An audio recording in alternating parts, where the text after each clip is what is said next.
Ya, Assalamualaikum Pak Zainal. Waalaikumsalam warahmatullahi wabarakatuh. Ya. Oke. Jadi Pak Zainal mau menanggapi statement dari Kadis Pendidikan Kabupaten. Ya, itu kan sudah viral di Sulut ID. Ya.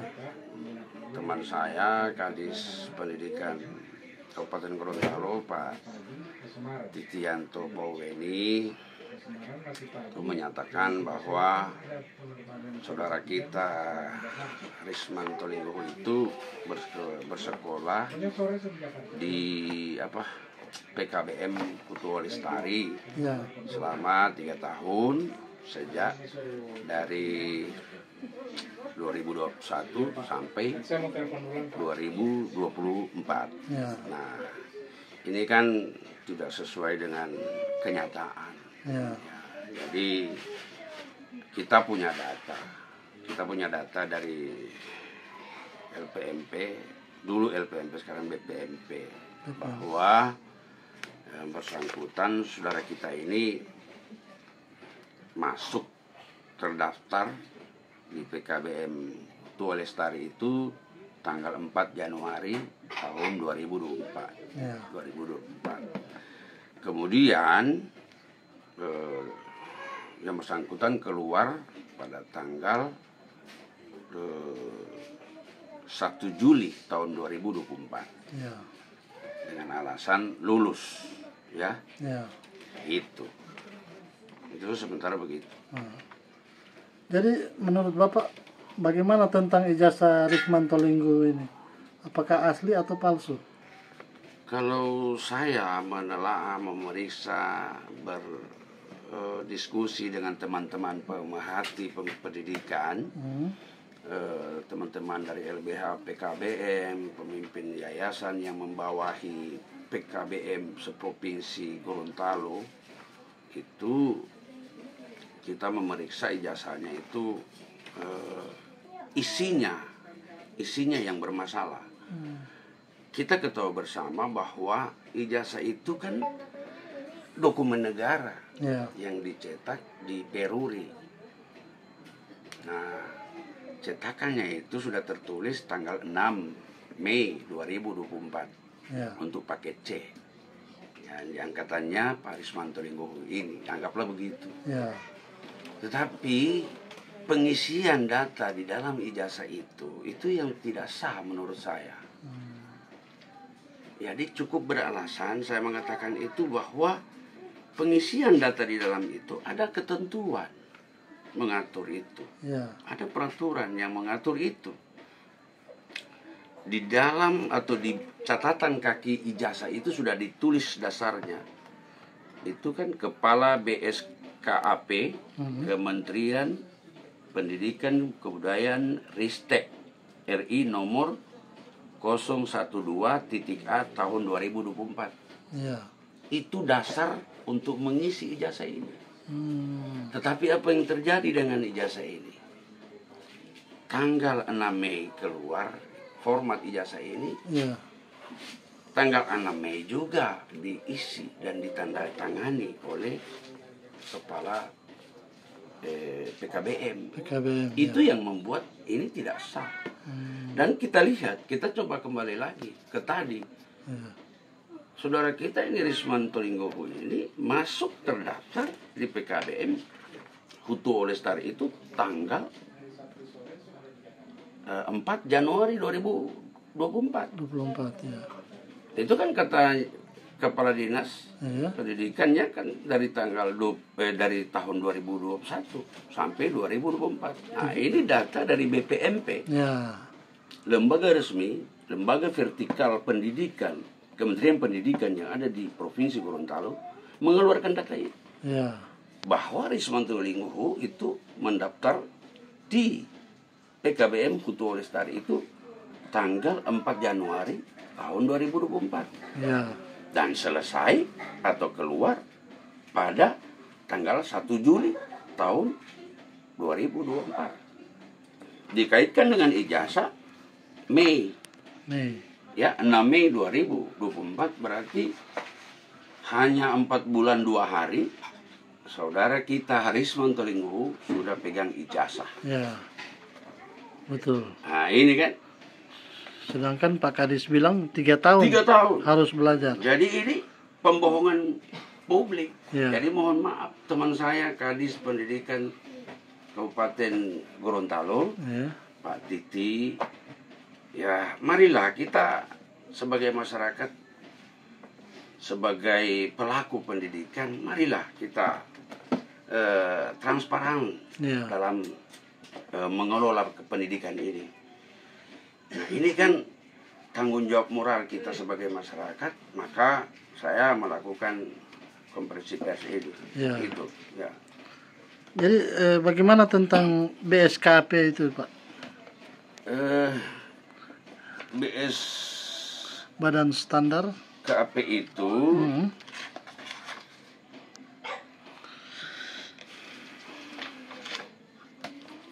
badan tentang penulisan. Oh, menurut Bapak Ya. peran Lembaga. dari BSKP itu. Ya, ya. Nah ini kan aturan yang dikeluarkan oleh Kepala Badan Standar Kurikulum dan Asesmen Pendidikan Kementerian Pendidikan Kebudayaan, Riset dan Teknologi nomor 012.A tanggal 19 Januari 2024 itu mengatur tata cara pengisian Ya. ijazah itu. Ya. Jadi tidak sembarang. Ya, Ya. tidak sembarang. Bahkan untuk Provinsi Gorontalo, karena itu dicetak tanggal 6 Mei 2024, untuk Provinsi Gorontalo dia tentunya tidak tanggal 6. Ya. Ya kan? Betul. Peruri kan di Jakarta. Betul, Ya kan? ya. Di Jawa ya. Ya.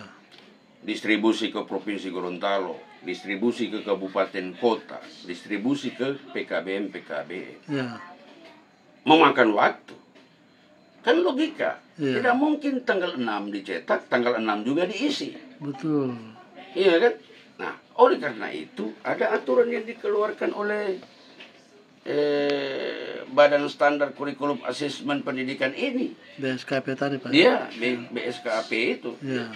Untuk mengatur supaya tepat. Nah, untuk Provinsi Gorontalo itu ditetapkan tanggal 8 Juli 2024 untuk pengisian data di dalam ijazah masing-masing peserta didik yang sudah dinyatakan lulus. Lulus, ya. Ada aturannya itu. Untuk penetapan kelulusan itu di dalam aturan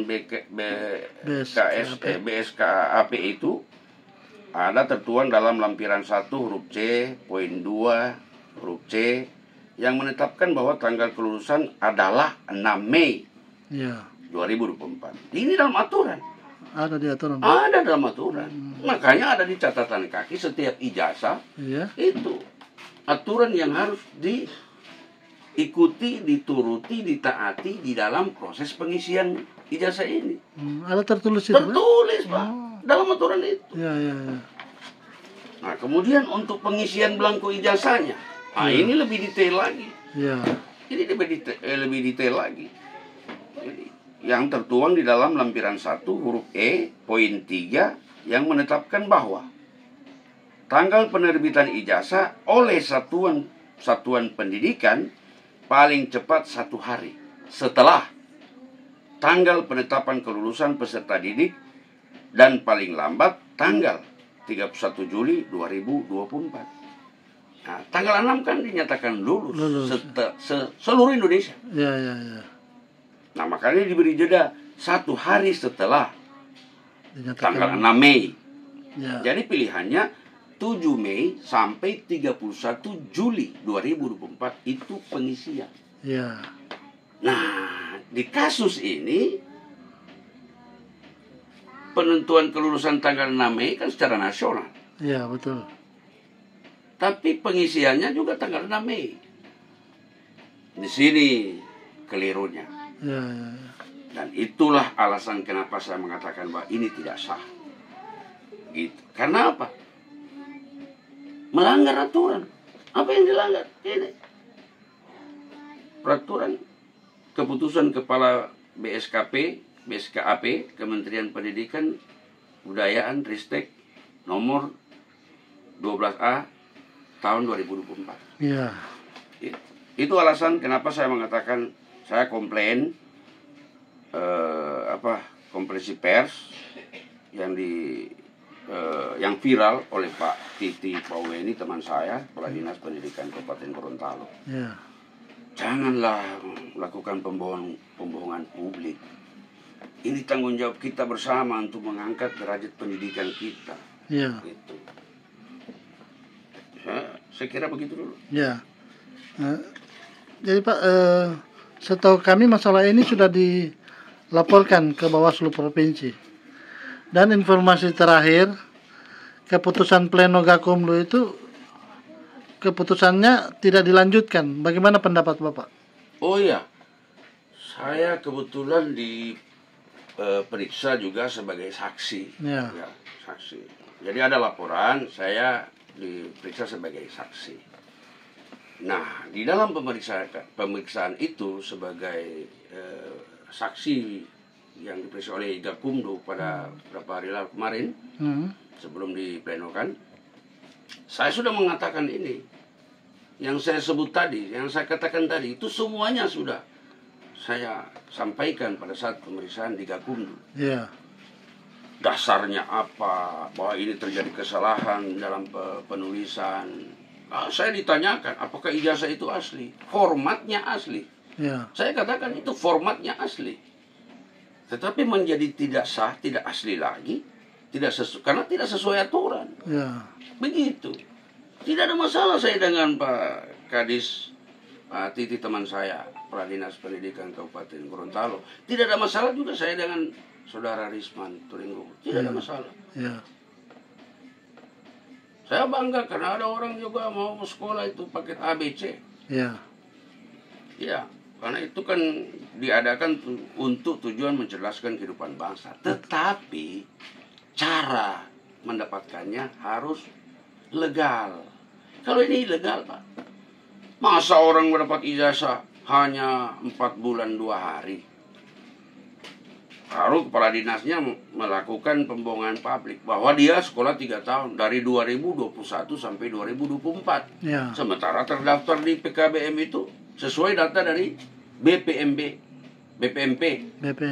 Dulu LPMP. Ya. Jadi BPMP. Dari mana kita dapatkan itu? Dari sana. Mereka berikan karena kita melakukan permintaan kepada BPMP dari Lembaga Transparansi Kebijakan Publik Provinsi Gorontalo. Ya. Secara kelembagaan kita minta keterangan dari BPMP. Ya. Kita tunjukkan ijazahnya. Apa pendapat mereka? Ini tidak sah. Dari BPMP bilang? Dari BPMP. Iya. Akhirnya itu dipinggirkan, dimarginalkan keterangan kita, dan Gakumdu memutuskan untuk tidak melanjutkan. Padahal sesuai dengan boleh dikata itu palsu, tidak sah. Artinya kan Gakumdu juga memeriksa itu sesuai dengan aturan. Ya. Nah, aturan yang mereka ini kan ya pasal 184 itu. Iya. Undang-Undang nomor 1 tahun 2015 ya. Iya. Katanya laporan tidak memenuhi unsur. Bagaimana mungkin tidak memenuhi unsur? Ini aneh. Iya, iya. Lucu. Sudah jelas pelanggarannya. Sudah jelas alasan kenapa itu tidak sah.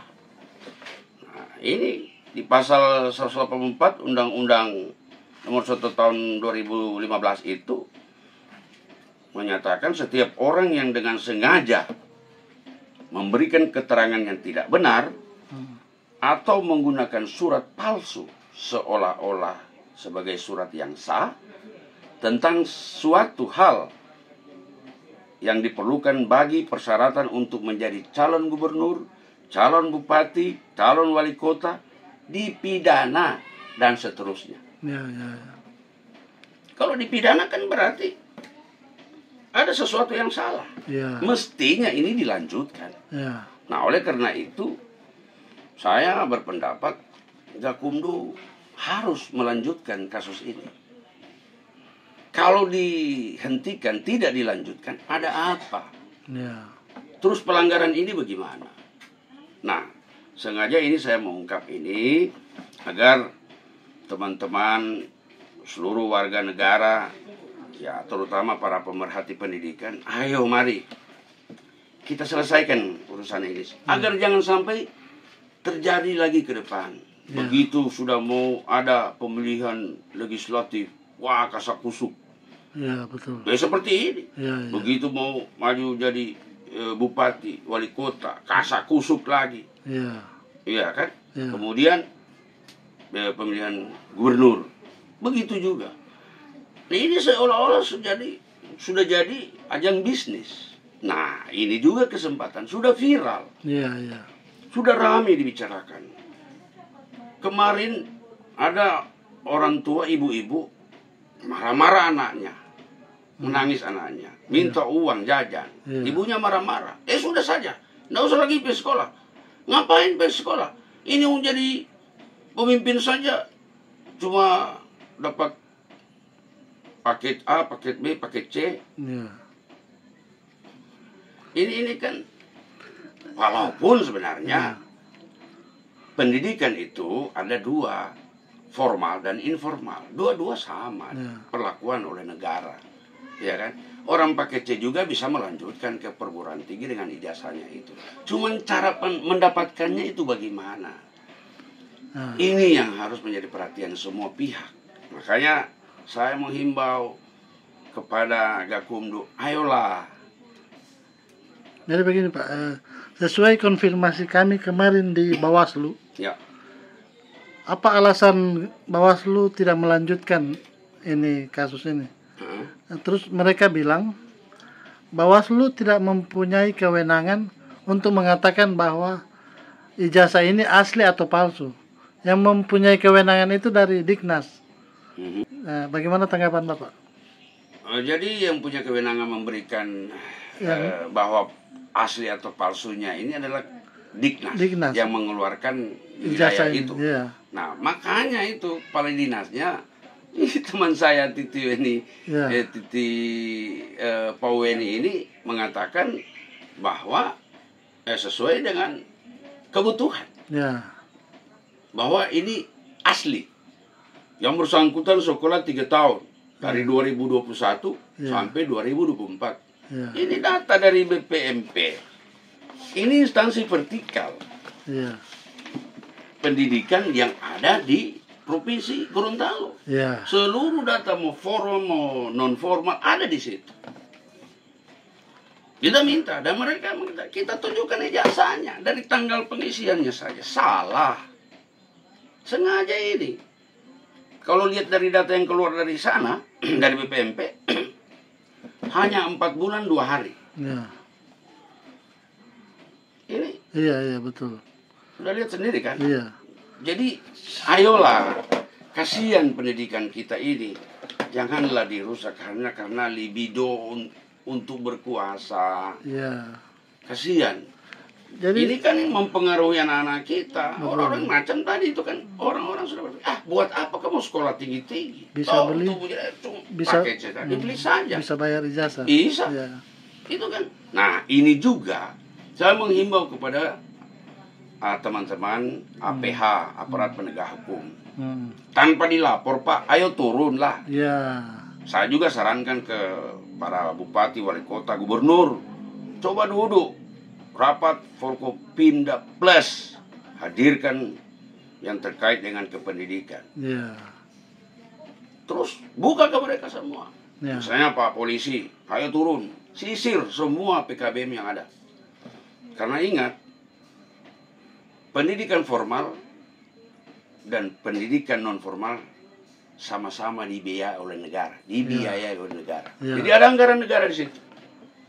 Nah, oleh karena itu, karena ada anggaran negara di situ, maka adalah objek terperiksa. Betul. BPK juga harus turun sampai ke sana. Nah, ini Siapa yang salah? Kita artinya kalau mau di cermin, kita lihat cermin ya kita sendiri salah. Maksudnya teman-teman kepolisian, Ya. ya, Intel Kodim, Ya. Korem, silakan turun. Karena kita-kita ini ada untuk masyarakat. Ya. Ya kan? Betul. Kita digaji untuk kepentingan masyarakat. Nah, pendidikan itu kepentingan masyarakat, Pak. Menurut Bapak, Bawaslu ini kan tugasnya untuk pengawasan pemilu. Pengawasan. Apakah mereka lempar bola panas ke Dignas Pendidikan Oh, dengan melempar tanggung jawab itu ke wewenang Dignas? saya tidak punya kapasitas untuk menilai Iya. itu ya. Cuman seyogyanya sebagai pengawas ya Iya. tentunya ya wasit kan. Ya. Jangan seperti wasitnya Bahrain. Iya. Saya marah sekali itu. Iya, iya, iya. Televisi saya hancur itu. Saya tonjok gara-gara si botak itu. Iya, iya. Cuman itu sebagai pengawas ya berlaku adil. Kita berusaha untuk mencapai kebenaran yang hakiki. Iya. Ini saya sangat sedih membaca ini. Keterangan saksi diabaikan. Iya, keterangan-keterangan saksi diabaikan. Saya sudah pada saat pemeriksaan ini pengambilan kesaksian saya waktu itu saya sudah bilang ini. Oh, Pak Zainal juga sempat saksi ya? Saya sebagai saksi Iya. Di Bawaslu. di Bawaslu, Iya, iya. Gakumdu Provinsi. Gakumdu. Saya diperiksa malam Iya. itu berapa hari lalu. Ya. Saya sudah katakan ini. Sampai-sampai mereka sendiri pemeriksa ya Iya. mengatakan, wah kan saya bilang saya sudah jelaskan semua ini. Akhirnya kan mereka yang mengambil kesimpulan sendiri. Berarti ini saya tidak bicara. Iya. Mereka menceritakan sendiri berarti ini tidak sah. Iya. Itu mereka katakan sendiri. Demi Allah saya diperiksa dan saya katakan ini tidak ada kepentingan apa-apa. Iya. Kepentingan saya hanya mari kita bersihkan ini praktek-praktek seperti ini. Betul. Bukan hanya di Bone Bolango, bukan hanya di Kabupaten Gorontalo, bukan hanya di Provinsi Gorontalo, tetapi di seluruh Republik Indonesia. Ini menjadi perhatian kita bersama. Ya. Jadi harapannya Pak Zainal untuk Bawaslu dan Gakumdu bagaimana? Oh, karena tadi sudah panjang lebar kita Iya. bicara tentang ini tidak layak, Ya. tidak layak ini ijazah, tidak bisa digunakan. Ya. Mau dipadankan dengan peraturan yang ada, tidak bisa. Dan ini pidana. Ya. Karena melibatkan orang-orang tertentu, beberapa pihak, Ya. yang akhirnya ini jadi seolah-olah asli, padahal palsu apa isinya yang palsu. Gitu. Jadi harapan saya kepada teman-teman di Bawaslu, ayolah, masih ada waktu, lanjutkan ini, Ya. lanjutkan ini, nggak usah malu, Ya. nggak usah takut, kita sama-sama berjuang untuk kebenaran, gitu. Oke? Ya, siap. Ya. Makasih Pak Zainal. Terima kasih.